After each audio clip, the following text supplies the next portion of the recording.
Today ay magluluto tayo ng buttered garlic shrimps. Magsimula na tayo.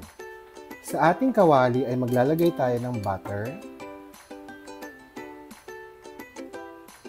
Igigisa natin ang ating bawang hanggang sa maging golden brown ito. At kapag golden brown na ang ating bawang, ay pwede na nating ilagay ang ating shrimps, ang ating mga pampalasa gaya ng salt, pepper, smoked paprika, at chili flakes.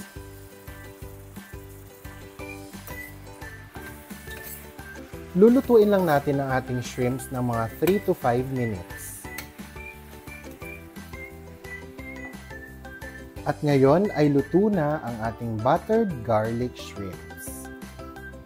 Ito na ang ating buttered garlic shrimps.